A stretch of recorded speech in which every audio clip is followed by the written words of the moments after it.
Hello, everyone. This is Why I Write by George Orwell.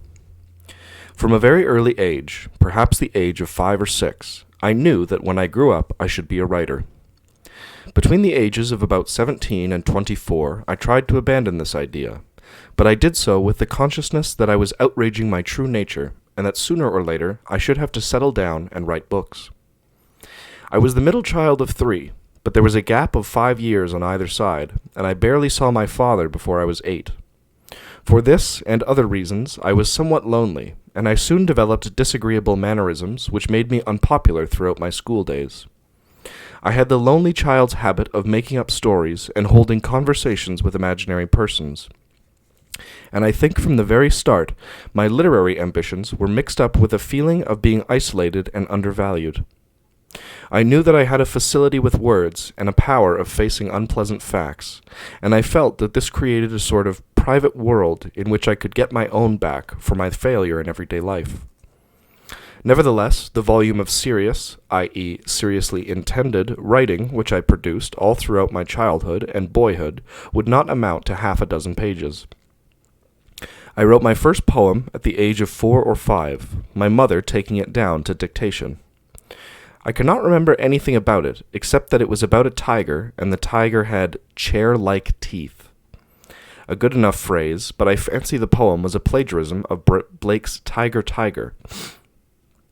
At 11, when the War of 1918 to 1914 broke out, 1914 to 1918 broke out, I wrote a patriotic poem which was printed in the local newspaper, as was another, 2 years later, on the death of Kitchener. From time to time, when I was a bit older, I wrote bad and usually unfinished nature poems in the Georgian style. I also, about twice, attempted a short story which was a ghastly failure. There was the total of the would-be serious work that I actually sat down on paper during all those years. However, throughout this time, I did engage in literary activities. To begin with, there was the made-to-order stuff which I produced quickly, easily, and without much pleasure to myself. Apart from schoolwork, I wrote versed occasion, semi-comic poems which I could churn out at what now seems to me an astonishing speed. At 14, I wrote a whole rhyming play in imitation of Aristophanes in about a week, and helped to edit school magazines, both printed and in manuscript. These magazines were the most pitiful burlesque stuff that you could imagine, and I took far less trouble with them than I now would with the cheapest journalism. But side by side with all this, for 15 years or more, I was carrying out a literary exercise of a quite different kind. This was the making up of a continuous story about myself, a sort of diary existing only in the mind. I believe this is a common habit of children and adolescents. As a very small child, I used to imagine that I was, say, Robin Hood, and picture myself as the hero of thrilling adventures. But quite soon my story ceased to be narcissistic in a crude way and became more and more a description of what I was doing and the things I saw. For minutes at a time, this kind of thing would be running through my head. He pushed the door open and entered the room, a yellow beam of sunlight, filtering through the muslin curtains, slanted onto the table, where a matchbox, half open, lay beside the inkpot. With his right hand in his pocket, he moved across to the window. Down in the street, a tortoise-shell cat was chasing a dead leaf, etc., etc. This habit continued until I was about 25, right through my non-literary years. Although I had to search, and did search, for the right words, I seemed to be making the descriptive effort almost against my will, under a kind of compulsion from outside. The story must, I suppose, have reflected the styles of the various writers I admired at different ages, but so far as I remember, it always had the same meticulous descriptive quality. When I was about 16, I suddenly discovered the joy of mere words, i.e., the sound and associations of words. The lines from Paradise Lost, "So he with difficulty and labor hard moved on with difficulty and labor he," which do not now seem to me so very wonderful, sent shivers down my backbone, and the spelling of he, H-E-E, for he, H-E, was an added pleasure.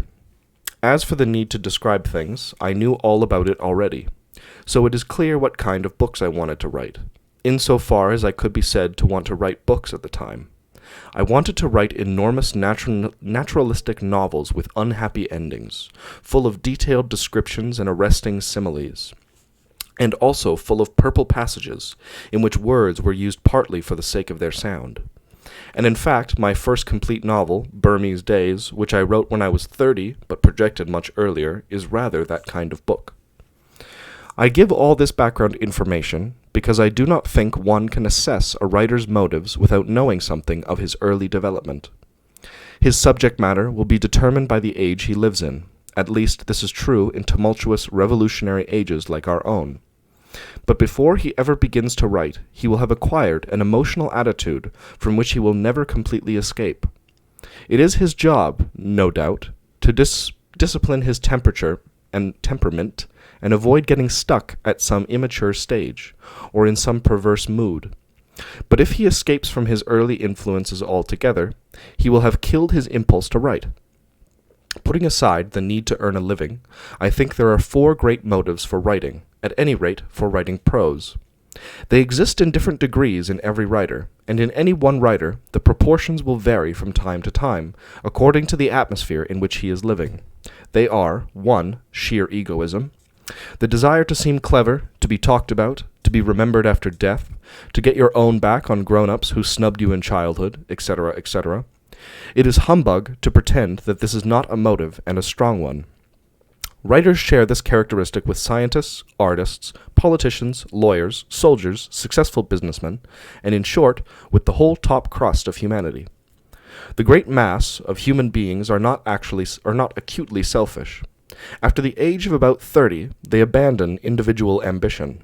In many cases, indeed, they almost abandon the sense of being individuals at all, and live chiefly for others, or are simply smothered under drudgery.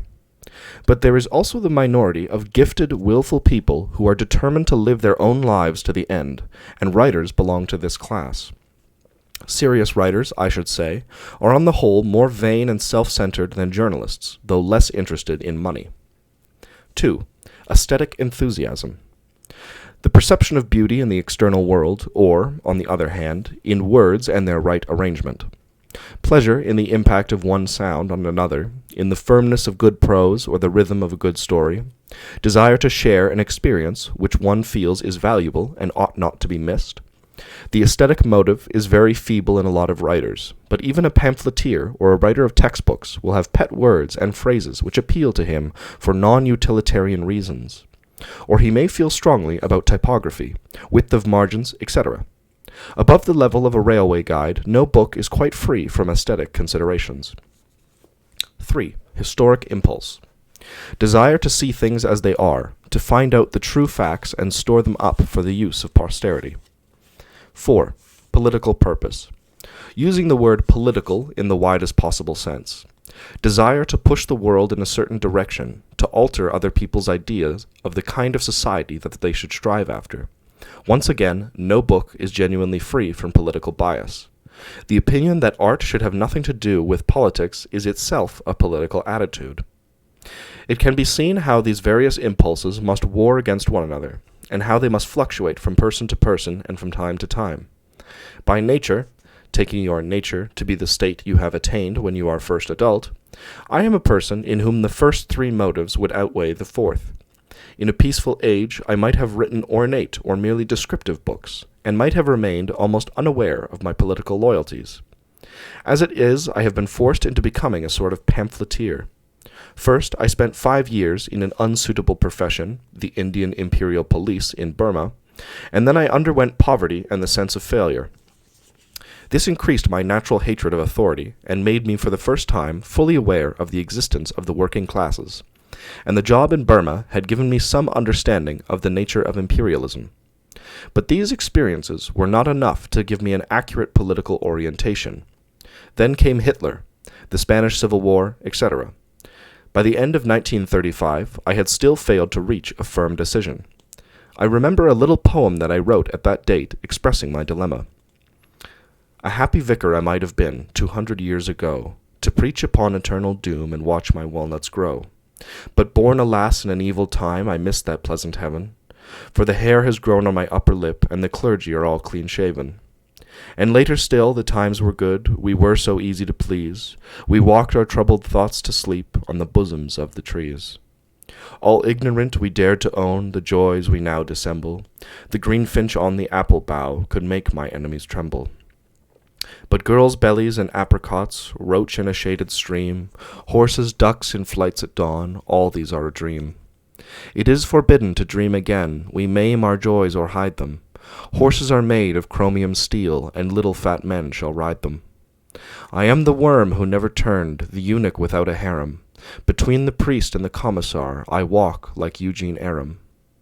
And the commissar is telling my fortune while the radio plays, but the priest has promised an Austin 7, for Dougie always pays. I dreamed I dwelt in marble halls, and woke to find it true. I wasn't born for an age like this. Was Smith? Was Jones? Were you? The Spanish War and other events in 1936 to 1937 turned the scale, and thereafter I knew where I stood. Every line of serious work that I have written since 1936 has been written directly or indirectly against totalitarianism and for democratic socialism as I understand it. It seems to me nonsense, in a period like our own, to think that one can avoid writing of such subjects. Everyone writes of them in one guise or another. It is simply a question of which side one takes and what approach one follows. And the more one is conscious of one's political bias, the more chance one has of acting politically without sacrificing one's aesthetic and intellectual integrity. What I have most wanted to do throughout the past 10 years is to make political writing into an art. My starting point is always a feeling of partisanship, a sense of injustice. When I sit down to write a book, I do not say to myself, I am going to produce a work of art. I write it because there is some lie that I want to expose, some fact to which I want to draw attention, and my initial concern is to get a hearing. But I could not do the work of writing a book, or even a long magazine article, if it were not also an aesthetic experience. Anyone who cares to examine my work will see that even when it is downright propaganda, it contains much that a full-time politician would consider irrelevant. I am not able, and I do not want, completely to abandon the worldview that I acquired in childhood. So long as I remain alive and well, I shall continue to feel strongly about prose style, to love the surface of the earth, and to take pleasure in solid objects and scraps of useless information. It is no use trying to suppress that side of myself. The job is to reconcile my ingrained likes and dislikes with the essentially public, non-individual activities that this age forces on all of us. It is not easy. It raises problems of construction and of language, and it raises in a new way the problem of truthfulness. Let me give just one example of the cruder kind of difficulty that arises. My book about the Spanish Civil War, Homage to Catalonia, is, of course, a frankly political book, but in the main it is written with a certain detachment and regard for form. I did try very hard in it to tell the whole truth without violating my literary instincts. But among other things, it contains a long chapter, full of newspaper quotations and the like, defending Trotskyists who were accused of plotting with Franco. Clearly, such a chapter, which after a year or two would lose its interest for any ordinary reader, must ruin the book. A critic whom I respect read me a lecture about it. Why did you put that in all that stuff? He said, you've turned what might have been a good book into journalism. What he said was true, but I could not have done otherwise.